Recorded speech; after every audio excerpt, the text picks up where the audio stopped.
to believe a word they tell you.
Salve again, friend.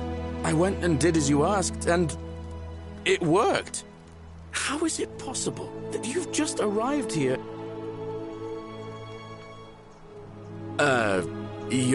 You're a bit like Sisyphus.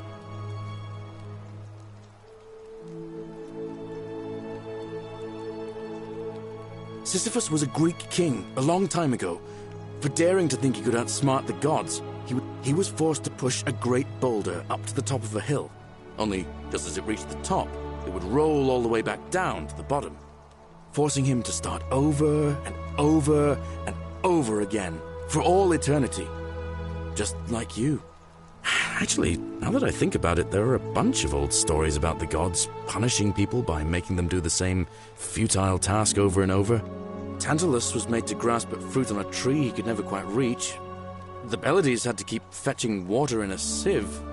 Oh, and Ixion was strapped to a wheel going round and round forever. But on the bright side, at least you're not stuck in the underworld like they all were.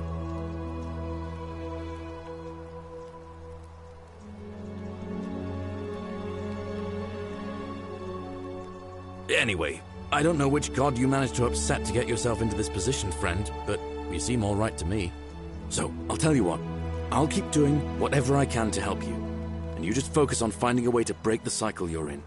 Oh, and I'm in the running for magistrate. Feeling kind of nervous, but I'm hoping it'll all be worth it when I order Dooley's release. I just hope I'll...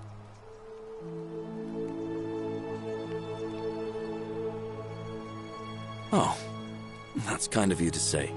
Now, I'm going to keep your secret. Although, it's not as if I'll remember this next time we talk anyway, right? Oh, and if our conversations ever start to annoy you, just tell me you're busy. I know when I'm not wanted. May fortune smile on you, friend.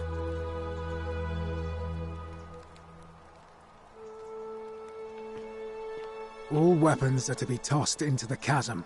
Magistrate's I love orders. your clothes. So exotic. Ah, you're here. Don't you just love I'm springtime? so glad you decided to visit. I'm Aurelia, and I hope I'm not being too forward, but the moment I laid eyes on you, I was intrigued. There's a light in your eyes I've never seen before, a certain learning and sophistication.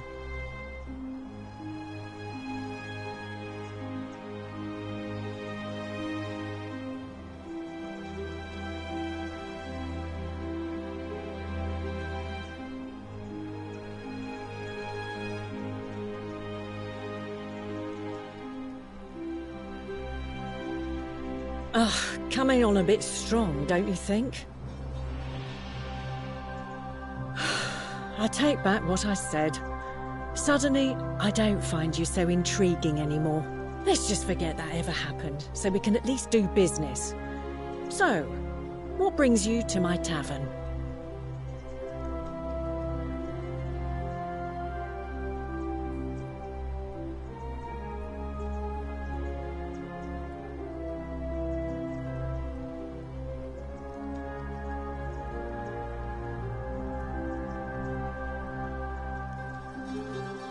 Not for a few weeks now. Last time I saw him, he was sitting at a table with Georgius, whispering about some job. I remember because they kept looking over their shoulders as if they didn't want anyone else to know. So, naturally, I hovered. The one word I kept hearing was vanishing, and then, the next day, Kabash just disappeared. Coincidence? I think not.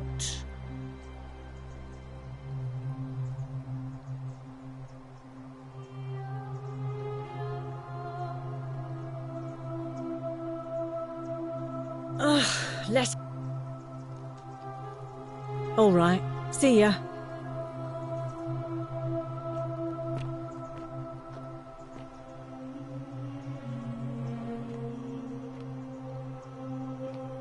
Keep an eye out for Scintilla, would you? I love your clothes. So exotic.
Hello?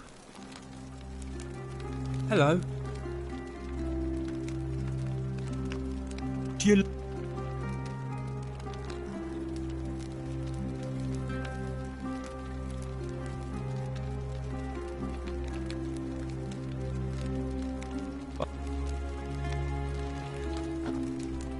Hello?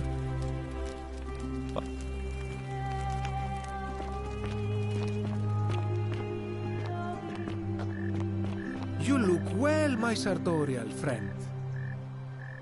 Hello again, my sartorial friend. What is on your mind? I knew this day would come. I do not wish to lie to you, my friend, but even discussing this matter is dangerous. Please, let us leave the live coals safely beneath the ash.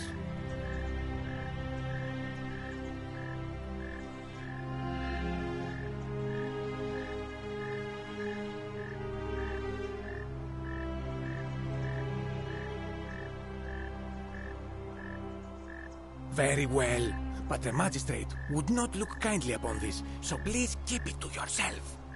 For several months now, I have been sneaking out at night to worship the gods of my ancestors in the temple of Demeter.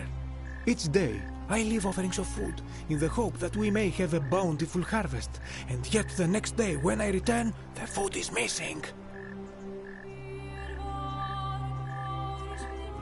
So I ask, who or what is devouring the food in this temple? Stranger still. Once I sat in front of my shop like the 100-eyed Argus until dawn to see if I could spot a thief going in. But do you know what I saw? Nothing! Nobody entered, and yet when I went to take a look, my offering was gone. It is bizarre, is it not? When I told my friend Kabash of this at the tavern, he offered to help investigate. He went in, and to my dismay, he was never seen again.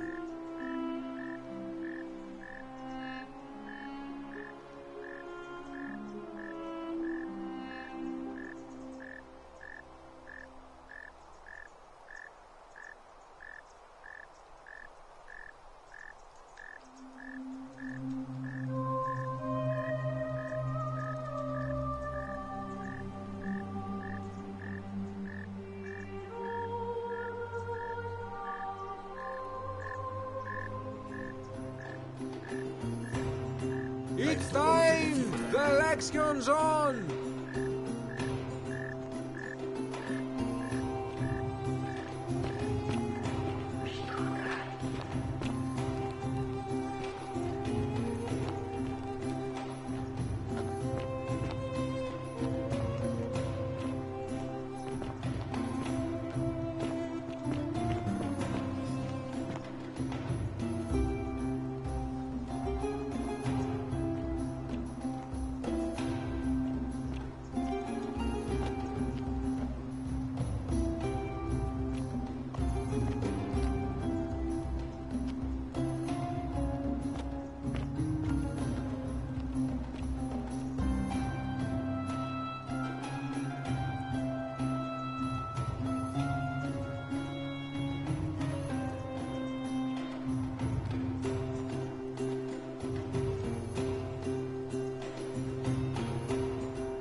Citizens, we have a quorate body of voters gathered here to elect the city's magistrate. The candidates are Sextus Sentius Imperiosus and late nominee Gallus Galerius Helva. Marcus Malleolus Gurges withdrew his candidacy earlier today. As agreed, we shall dispense with ballots and candidates will abstain from voting. Let's make this quick. As I say your name, call your vote. I'll start with you, Horatius. Sentius, of course. Georgius. Galerius. He saved the life of my dear friend Fabia. Dacius. Sentius. Virgil. Sentius. Ulpius. Galerius, the man who saved my life. Rufius. The man who treated my rheumatism. Galerius. Citizens, you have made your decision. But it seems we have a draw. In the absence of a clear consensus, Sentius shall continue as acting magistrate until a new election is held, 1 month from today. My fellow citizens, today you have sent me a message, and I want you to know I have heard it loud and clear. I vow to spend the next month winning back your trust. Thank you for this opportunity, and may the gods watch over you. You and your rival, whatever your name is, you're responsible for this, aren't you? Nobody likes Caput Murday foreigners interfering in an election.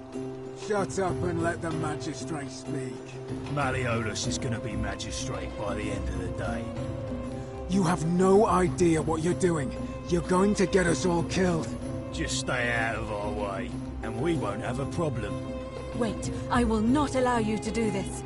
You're showing your true colors now, priestess. Your corruption sickens me. Domitius, ignore her. Proceed. This is insanity.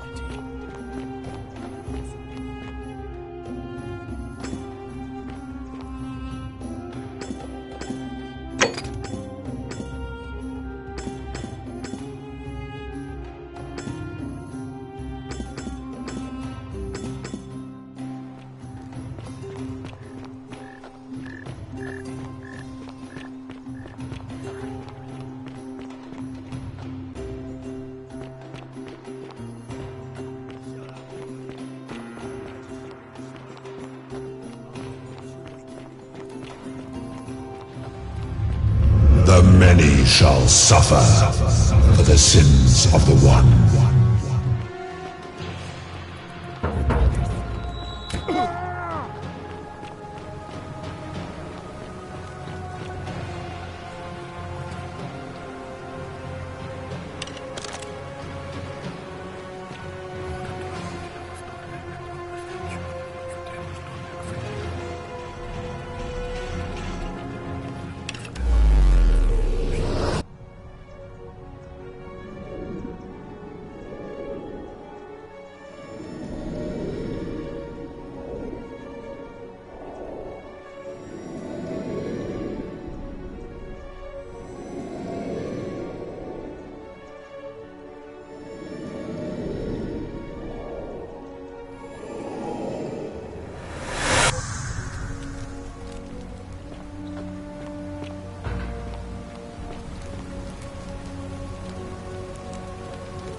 Salve, friend.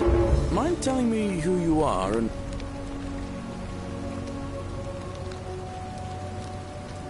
Oh.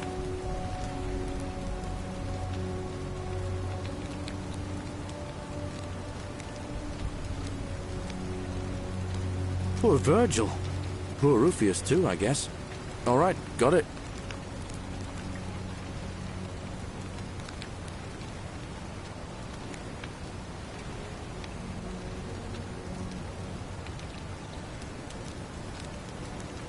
Yulia? Oh no. Alright, What?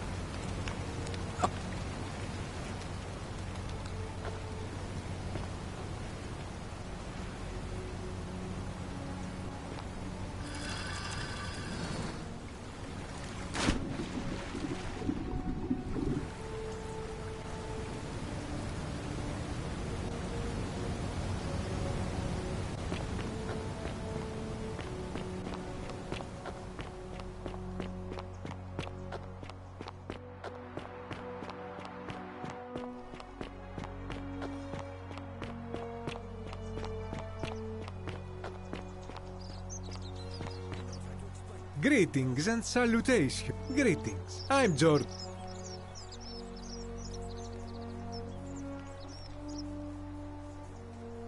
Please. It's...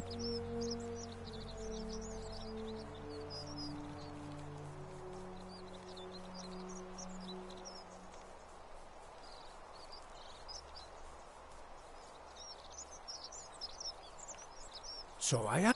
Stranger.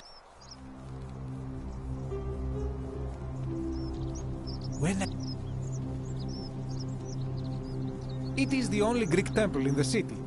Head towards the baths, and it is the last building on your right. I do not think you should pursue this, my friend. It would break my heart to be responsible for 2 people disappearing. But you do not strike me as a kind of person to be deterred by such warnings, so just be careful, I beg you.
You carry the gift of Prometheus in your hand.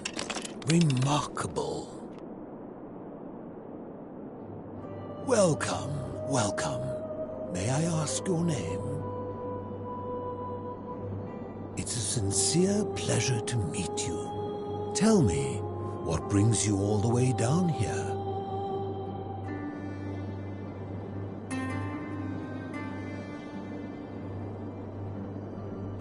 Ah, Kabash. I know this man. He came through here some weeks ago. I will tell you everything I know, but first, a request. I've been living down here alone for many years, with nobody to talk to but myself.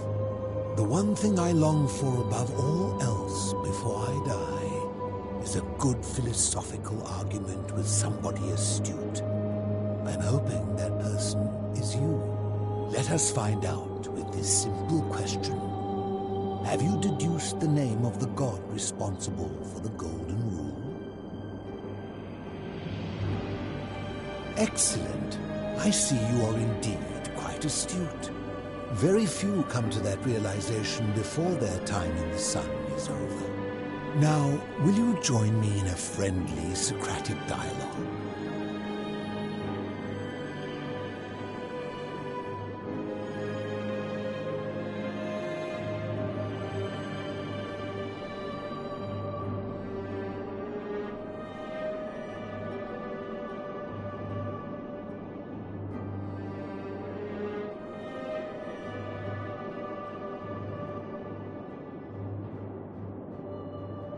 Wonderful. Then let me begin with a question.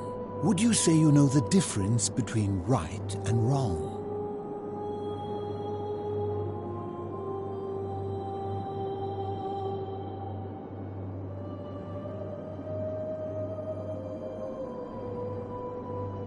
You are an overthinker too.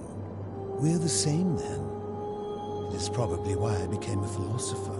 But if you struggle with right and wrong normally, then down here with the Golden Rule, surely your struggle can only have become more difficult. Well, that's reassuring. And the truth is, you're not alone. You see, out there in the world, being uncertain about right and wrong was acceptable, because our mistakes rarely had consequences. So we would tell lies and bend rules and turn a blind eye and rationalize, and yet still find a way to think of ourselves as good people. But under the Golden Rule, morality matters. The slightest wrongdoing could result in a mass execution.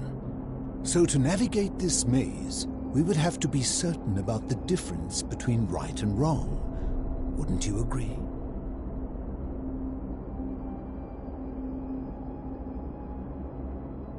So let me ask you this.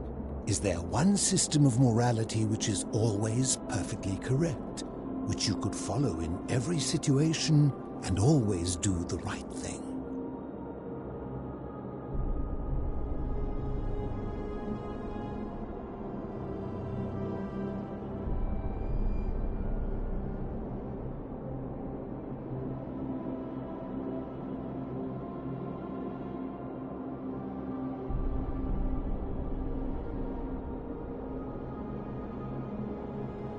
Are you sure? Or is it possible that humans simply haven't figured out the right system yet?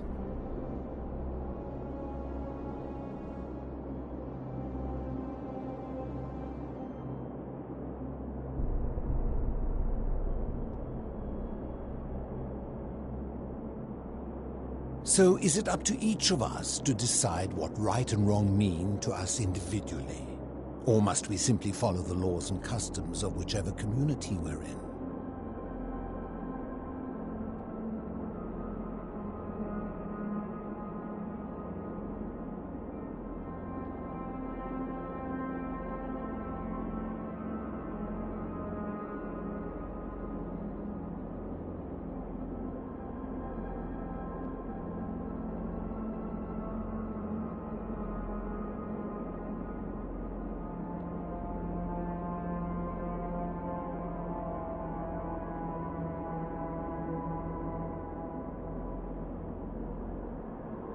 Good. Never discourage anyone who continually makes progress, no matter how slow. Would you say you know the difference between right and wrong?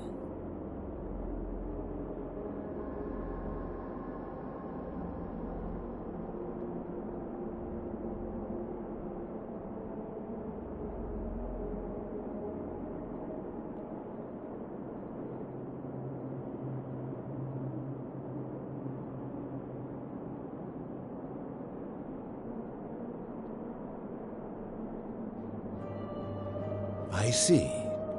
Then a word of advice. If you do not want to get yourself and everyone else in this place killed, you see, out there in the world, being uncertain about right and wrong was acceptable, because our mistakes rarely had consequences. So we would tell lies and bend rules, but under the goal... So that is an excellent question, and it leads directly to my next line of inquiry. So let me ask you this. Is there one system of morality which is always perfectly correct? How can that be? Since they all have differences, it follows that in some cases they would offer different conclusions about what is right and wrong. If there is a correct moral code, then wouldn't it follow that only one can be the correct one?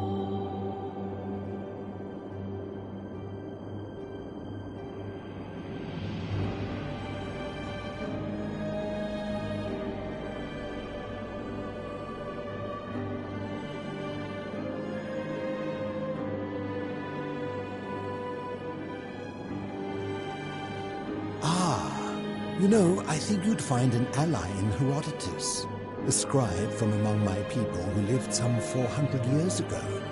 He told the story of a man named Darius, whose curiosity was piqued when he learned that a certain tribe had the practice of eating their dead. He asked some Greeks who burnt their dead, "What would it take for you to eat your dead?" Aghast, they replied, "Nothing." Then he asked the tribe who ate their dead, "What would it take for you to burn your dead?" "Nothing," they replied, equally aghast. From this, Herodotus concluded that custom is king, that right and wrong are merely local ideas which do not survive the journey from one tribe to another. I take it you're in agreement? Then let me ask you this. If you visited a tribe where they ate each other, copulated with the dead and drank wine from cups made out of human skulls, would you still maintain that within such a tribe there is nothing wrong with such conduct?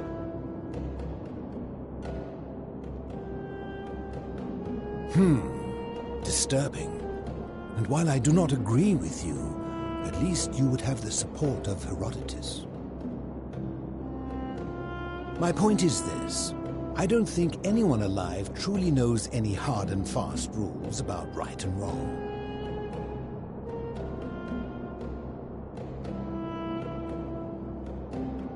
If there is one thing I have observed about rules, it is that virtuous people do not need them, and evil people will always find a way around them.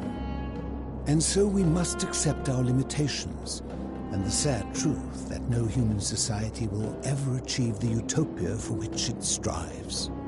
In mathematics, we would call it an asymptote, a line that can be approached but never reached. Because the only way to create a utopia is with the ever-present threat of force, such as the Golden Rule. This and no other is the root from which a tyrant springs when he first appears as a protector. And life under tyranny is no utopia at all.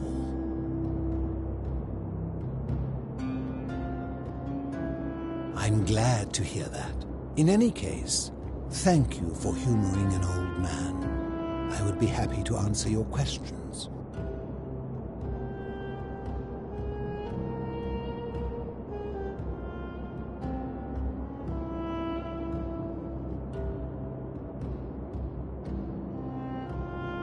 I will tell you, but you may find him hostile. To prepare for your encounter, there are certain things you must know. Very few know this, but before the Romans came to this city, it was once entirely Greek. The architecture, the temples, and the people. When the Romans came, in typical fashion, they claimed it as their own, built over everything that could be built over, and renamed the things that could not. Thus, the shrine of Persephone became the shrine of Proserpina. And when they found an obelisk bearing the name Hades, they tore it off and replaced it with Pluto instead. And the city's dwindling Greek residents, witnessing this compulsive Roman conquest, decided to preserve what they could of their heritage. They gathered their art and valuables, secreted them away through the Temple of Demeter, and hid them here, out of reach of the Romans.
However, there was one thing that always seemed out of place to me, and it is the very thing you seek. An even older plaque bearing an Egyptian inscription. We had no idea until years later, when the first of my friends began to die. As a result of their deaths, we began to dig catacombs branching off from this cavern to lay them to rest. We extended the tunnel so far that we accidentally discovered another, an even older tunnel, which somebody had gone to great lengths to keep hidden. Suddenly it made sense why there was an out-of-place Egyptian plaque among our people's possessions. You see, we proud Greeks had thought the Romans beasts for stealing and corrupting our heritage. But it turns out this game has been going on much longer than any of us imagined. I think it is best you head through the catacombs and follow Kabash's trail. There are certain things you must see for yourself. Take this key. You'll need it to open the gate.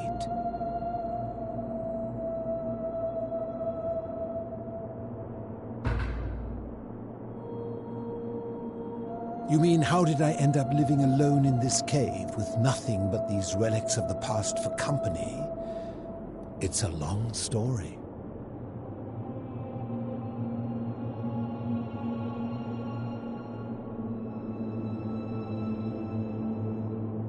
I was a quarrelsome young man. At 19, I left Corinth for Rome to study rhetoric at one of her finest academies, so I could argue more forcefully.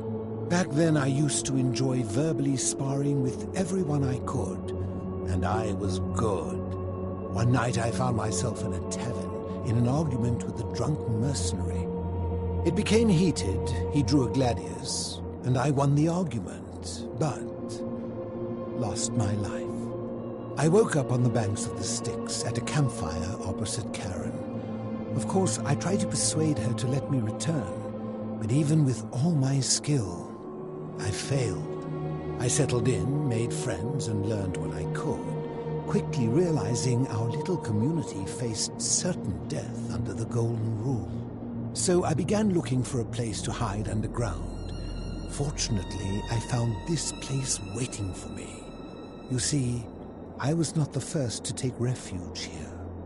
I returned to my friends above, persuaded them to join me, and 12 of us descended for the last time to live out our days hidden from Hades' tyranny.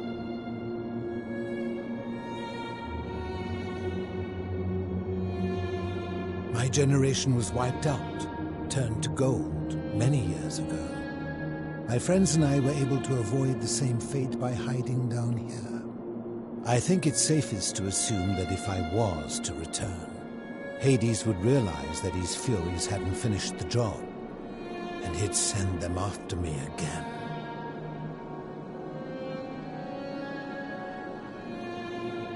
I'm afraid I am the only one left. There were 12 of us in the beginning, but one by one, my friends passed away. Some from malnutrition, others from madness and despair. It has been lonely.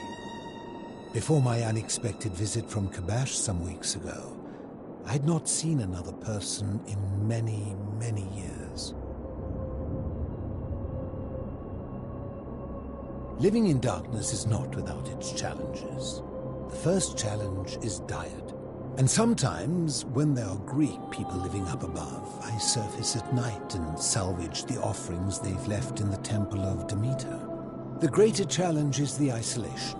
So I like to imagine arguments, where I argue both sides. But, like so many things in life, arguments are better with a partner. I fear that if you were to utter my name in the city, even by mistake, that Hades would hear you and know I am still alive. As you wish. Ha! If I did, would I be... Did we not discuss it at length? I enjoyed our chat.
Stop!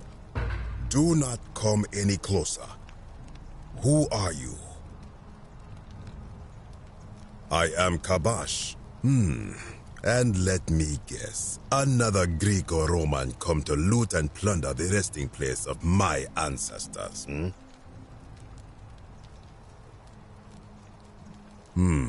Trousers, boots, curious here. No, I suppose you do not. Then what do you want? To what end?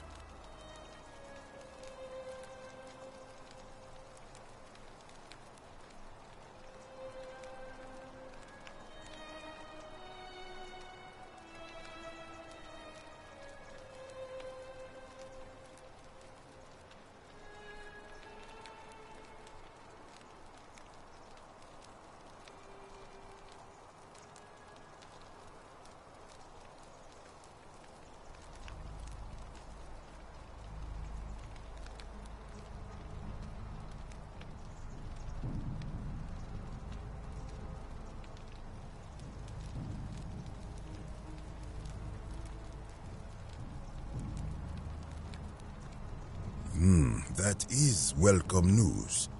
You really are not Greek or Roman, are you? I was planning to return it myself, but for now, I must remain. Here, take it, and restore the honor of Osiris.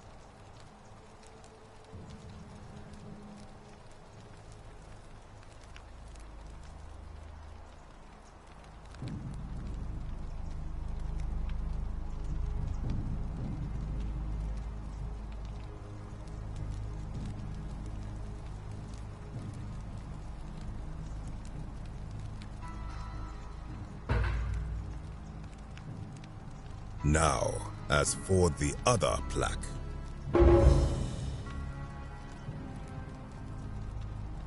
Indeed, I have it right here. I stumbled across a collection of dusty curiosities while searching for a place to hide from the hungry children of Amit, and there it was. You may not. In fact, I am about to destroy it. Because it speaks a treacherous, blasphemous lie. I will tell you, but first, do you know what this place is? Indeed, and I see you know our history. This is the Duat. See what has become of it. I have been down here for weeks, piecing together its story, and here is what I have learned. As Egypt declined and the Greeks had their turn to flourish, their souls came here in great numbers, but instead of adopting our ways, they copied and corrupted them. When they found the obelisk bearing the name Osiris, the true god of the underworld, they desecrated it, removing his name and replacing it with Hades. Even the ferryman of the dead, known to my people long before as Kerti, they renamed to Keron. As if that desecration was not enough, they built over this place, using it as the foundation for their own underworld, so that ours was forgotten. My only solace is that the Greeks then suffered the same fate when the Romans rose to power, renaming Hades to Pluto, and the cycle began anew.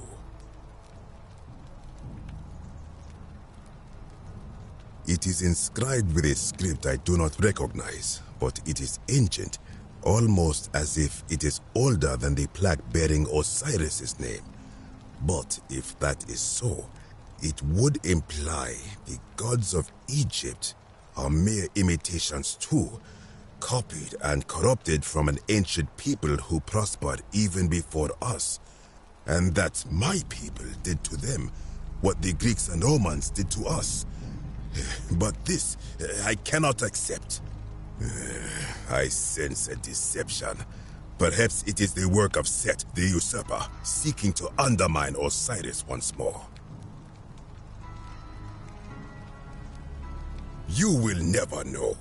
This work of sacrilege must be destroyed, thrown into the black abyss below in Osiris's name.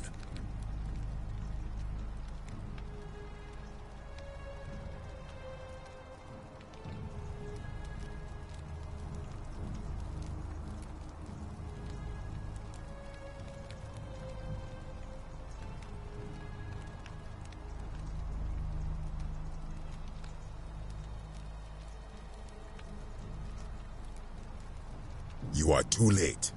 It is done.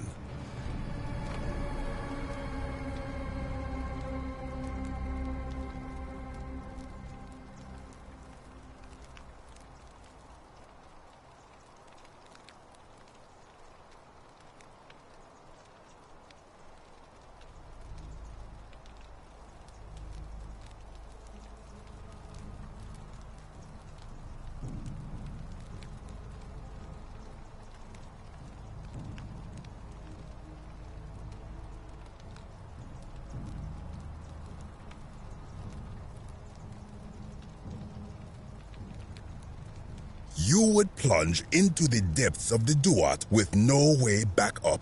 Madness.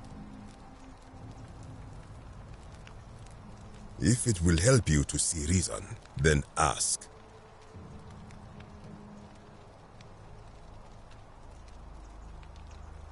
I do not know. What could possibly lie beneath the underworld? Perhaps it is infinite darkness. Perhaps it is the lair of Amit, the devourer of souls. All I know is, it would be unwise to venture down there. Is everyone so contrary where you are from? Do not even consider it. This is where I belong, as caretaker of the memories of my people. If our ways are to be remembered, it falls to me.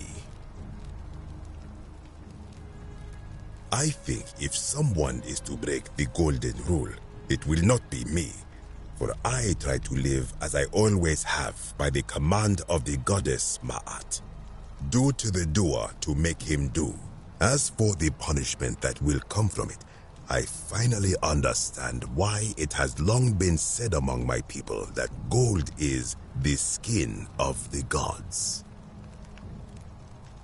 I am from Rakotis, which you may know as Alexandria, the name of the city the Greeks built over it.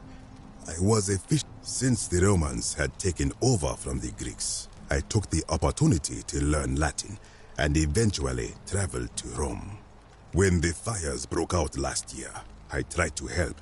I gathered terrified locals into my boat, and on my 7th trip, a passenger demanded I wait for his brother. But we were full to almost sinking, and smoke was all around us. I told him his brother would have to save himself, and he tried to bribe me by placing a coin into my hand. When I refused, he drew a dagger and thrust it between my ribs. I awoke on the banks of the river to a stranger wearing a ram headdress. He said his name was Kirti. It did not dawn on me until much later that he was the Kirti, the ram-headed ferryman described in the Book of the Dead. Good. Wait. I urge you, return to the...